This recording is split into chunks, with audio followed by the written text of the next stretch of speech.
السلام علیکم ورحمۃ اللہ وبرکاتہ۔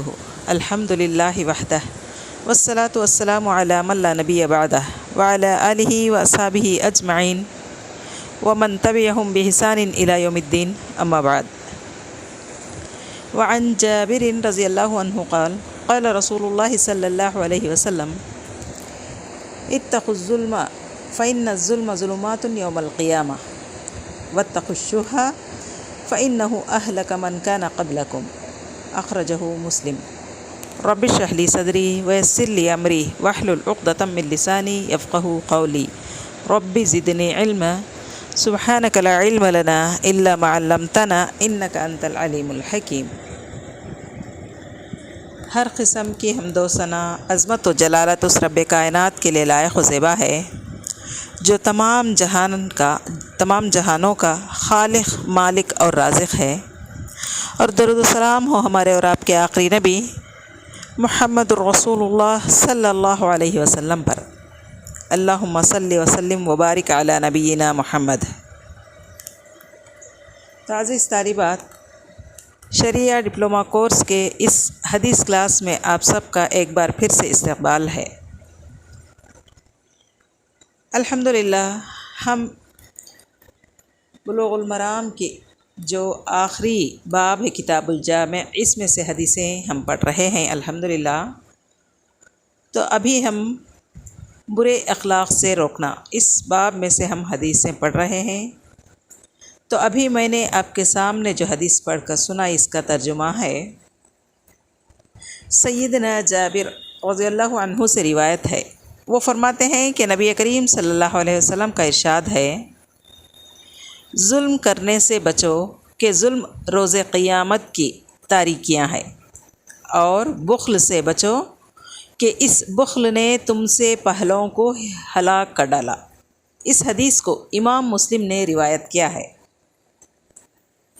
تو دیکھیے، ہم نے پچھلی حدیث بھی جو پڑھی تھی اسی سے متعلق، یعنی ظلم سے متعلق تھی، مگر اس حدیث میں ایک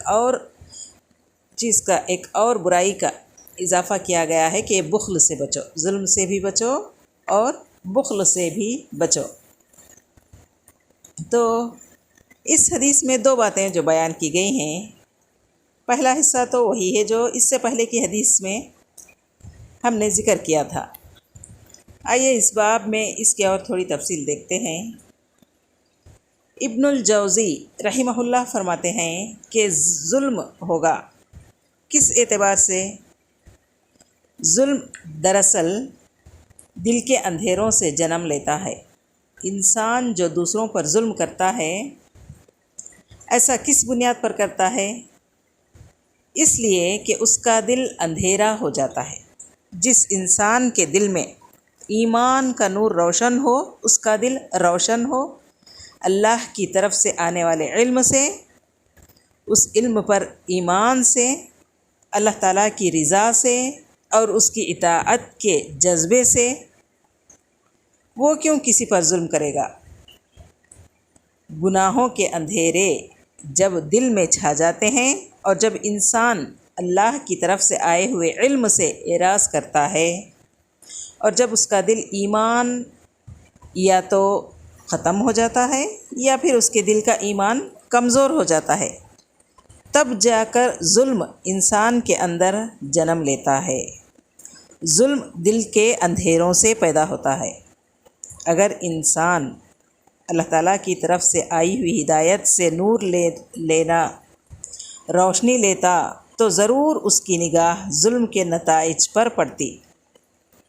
دیکھیے، مثال کے طور پر آپ گاڑی چلا رہے ہیں، اگر آپ کی گاڑی میں ہیڈ لائٹ برابر ہو، آپ کو دور تک دکھائی دیتا ہے، گڑھا کہاں ہے دکھائی دیتا ہے، لیکن اگر آپ اندھیرے میں گاڑی چلا رہے ہیں یا آپ اندھیرے میں چل رہے ہیں، آپ کے پاس روشنی نہیں ہے، تو گڑھا نظر نہیں آئے گا اور گڑھے میں گر جائیں گے۔ اگر آپ کی روشنی دور تک جاتی ہے تو آپ کو دور تک دکھائی دے گا، آپ کی گاڑی کی لائٹ جتنی دور روشن ہوگی آپ اتنا دور تک دیکھ سکیں گے، لیکن اگر آپ کے پاس روشنی نہیں ہے تو آپ کو دور کیا، قریب کا بھی دکھائی نہیں دے گا۔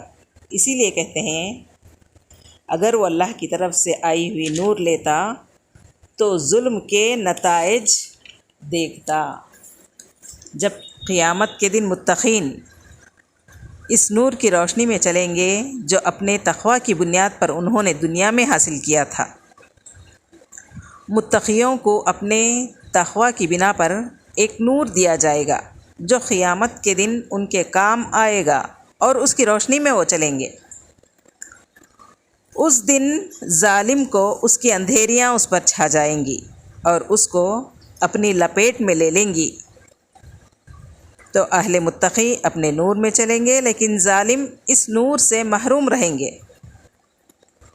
کشف المشکل من حدیث صحیحین میں ابن الجوزی رحمہ اللہ نے یہ بات کہی ہے، جلد 2 صفحہ نمبر 507 میں۔ تو قیامت کے دن ظالم اپنے ظلم میں پھنس جائے گا، تو اسی لیے ظلم سے ہم کو پرہیز کرنا ہے۔ اچھا، آئیے اس حدیث میں ہم کو جو دوسری برائی بیان کی گئی ہے اس کو دیکھنا ہے، بلکہ یہ وہ برائی ہے جو انسان کو ظلم پر آمادہ کرتی ہے۔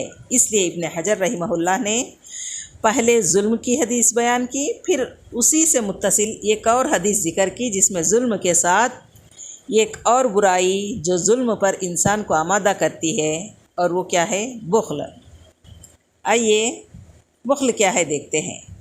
ابن فارس کہتے ہیں شح 2 حرف سے بنا ہے، شین اور ہا۔ کہتے ہیں اس کی اصل ہے روک لینا، منع کرنا۔ پھر بخل کس کو کہا جاتا ہے؟ ایسا روکنا جس میں لالچ ہو، مال کو، خیر کو روک رکھنا۔ کس وجہ سے؟ لالچ کی وجہ سے۔ بخل کسے کہتے ہیں؟ کنجوسی کے ساتھ لالچ کو کہتے ہیں، ایسی لالچ جس میں کنجوسی بھی ہو۔ ابن الاثیر رحمہ اللہ کہتے ہیں پرلے درجے کی کنجوسی کو شح کہتے ہیں۔ کنجوسی میں بہت زیادتی۔ کنجوسی میں جتنا انسان چیزوں کو روک لیتا ہے، کنجوسی میں اس سے زیادہ انسان خیر کو یعنی بھلائی کو روکتا ہے۔ کنجوسی سے بڑھ کے کنجوسی کو شح کہتے ہیں۔ ابن رجب رحمہ اللہ فرماتے ہیں علماء کے ایک گروہ نے یہ بات کہی ہے، یہ بہت پیاری اور جامع تعریف اس کی ہے۔ شح کی برائی اس میں ہے، ہر لالچ شح نہیں ہے۔ انسان کو لالچ ہوتی ہے کہ مال مل جائے، اس کے لیے دوڑ دھوپ کرتا ہے، کماتا ہے۔ یہ لالچ بری چیز نہیں ہے، شح نہیں ہے۔ یہ ایسی چیز نہیں ہے جس کی مذمت کی جائے۔ اللہ تعالیٰ نے مزین کر دیا ہے کہ انسان کے لیے عورتوں کی چاہت ہے، اولاد کی چاہت ہے، مال کی، سونا چاندی، اور اسی طرح سے سواریاں اور نہ جانے کتنی چیزیں ہیں۔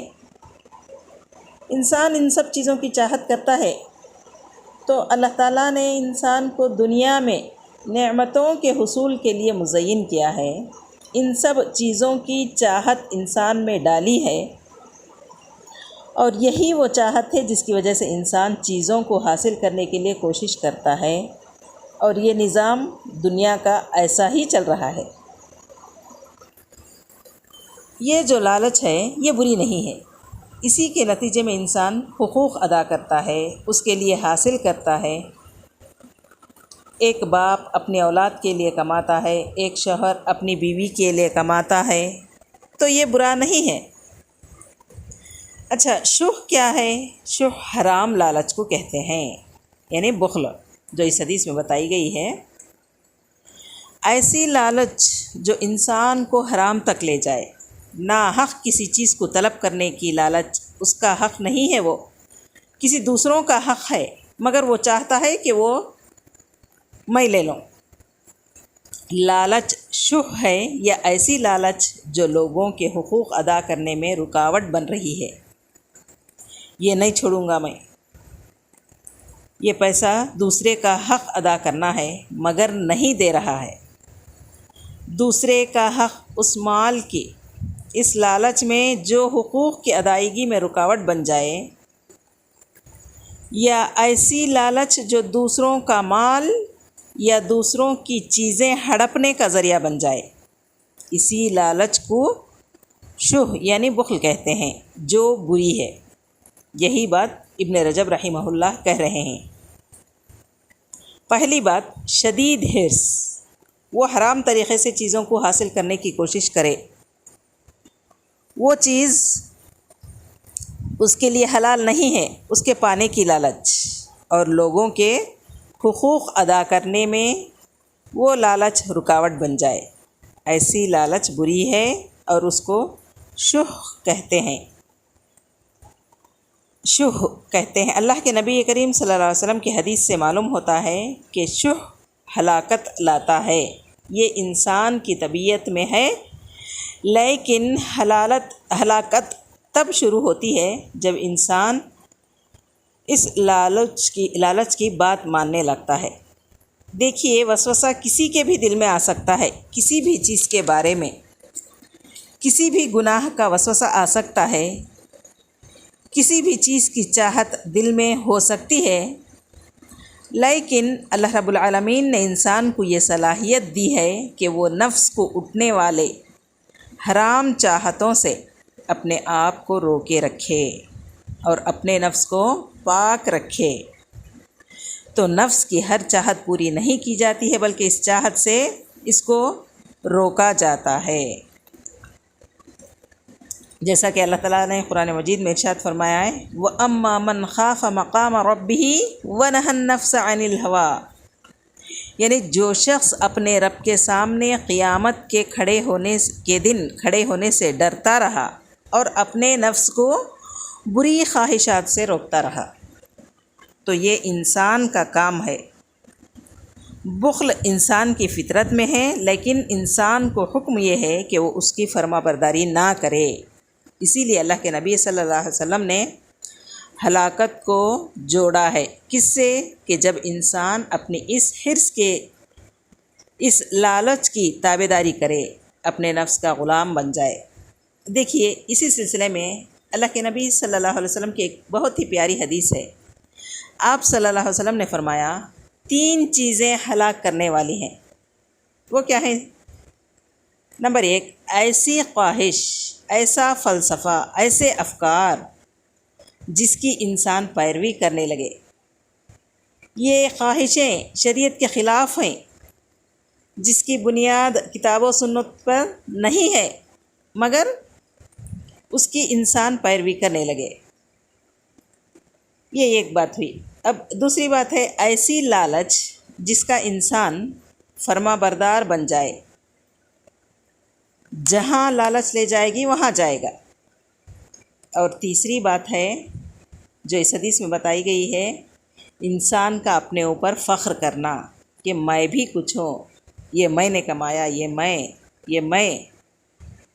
تو یہ جو میں ہے، یہ بھی انسان کو ہلاک کرنے والی چیز ہے۔ یہ جو 3 چیزیں اس حدیث میں بتائی گئی ہیں، یہ تینوں پر عمل کرنے والے ہلاک ہونے والے ہیں۔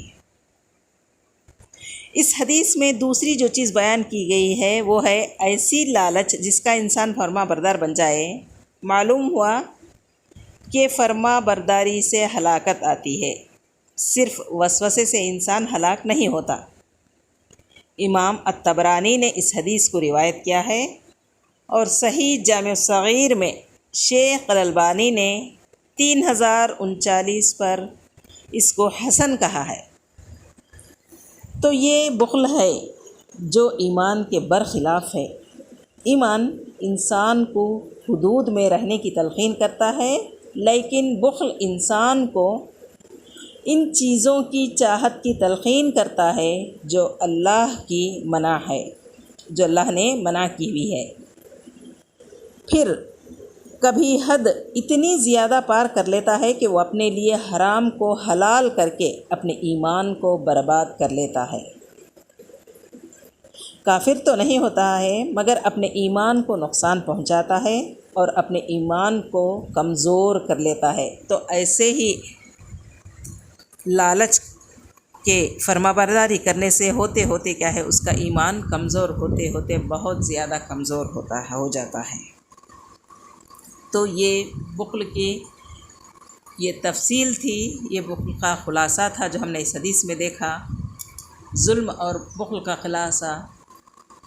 تو اللہ تعالیٰ سے دعا کرتے ہیں کہ اللہ تعالیٰ ہم تمام کو ان دونوں چیزوں سے، بخل سے بھی اور ظلم سے بھی، ہم کو بچنے کی توفیق عطا فرمائے۔ آمین ثم آمین۔ وآخر دعوانا الحمد للہ رب العالمین۔ السلام علیکم ورحمۃ اللہ وبرکاتہ۔